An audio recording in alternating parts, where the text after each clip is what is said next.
যুক্তরাষ্ট্রের রাজধানী ওয়াশিংটন ডিসিতে অবস্থিত ফ্রেডরিক ডগলাস সেতুর চূড়ায় উঠে প্রতিবাদ করছেন এক কর্মী। প্রায় ১৬৮ ফুট উঁচু এই সেতুর ওপর শুক্রবার থেকে অবস্থান নিয়ে ইরান যুদ্ধের বিরোধিতার পাশাপাশি কৃত্রিম বুদ্ধিমত্তার ব্যবহার নিয়ে উদ্বেগ তুলে ধরছেন তিনি। ঘটনার পর থেকেই সেতুটিতে যান চলাচল সীমিত করে দিয়েছে জরুরি সেবা বিভাগ। পুলিশ বলছে প্রথম দিন থেকেই তারা ওই ব্যক্তির সঙ্গে যোগাযোগ রেখে আলোচনা চালিয়ে যাচ্ছে। পরিস্থিতি নিয়ন্ত্রণে সেতুর দুই প্রান্তে অবস্থান নিয়েছে পুলিশ ও উদ্ধারকর্মীরা। সেতুর নিচে জড়ো হয়েছেন অল্প সংখ্যক যুদ্ধবিরোধী কর্মী। তারা পতাকা হাতে ও মেগাফোন ব্যবহার করে প্রতিবাদকারীর প্রতি সমর্থন জানাচ্ছেন। তাদের মতে ইরানকে ঘিরে আবারও সম্ভাব্য যুদ্ধ এবং প্রযুক্তির অনিয়ন্ত্রিত ব্যবহার নিয়ে উদ্বেগ এখনই সামনে আনা জরুরি।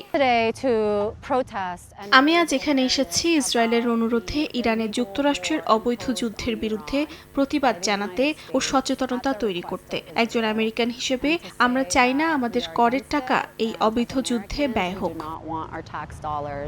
সেতুটির নামকরণ করা হয়েছে ফ্রেডরিক ডগলাসের নামে, যিনি দাস প্রথা থেকে মুক্ত হয়ে ওঠেন যুক্তরাষ্ট্রের অন্যতম নেতা। আব্রাহাম লিঙ্কন ও অ্যান্ড্রু জ্যাকসনের উপদেষ্টা হিসেবে তিনি গৃহযুদ্ধ ও কৃষ্ণাঙ্গদের ভোটাধিকারের প্রশ্নে গুরুত্বপূর্ণ ভূমিকা রাখেন। সেই ঐতিহাসিক প্রেক্ষাপটে বর্তমান এই প্রতিবাদ নতুন করে ন্যায় বিচার ও নীতির প্রশ্ন তুলছে।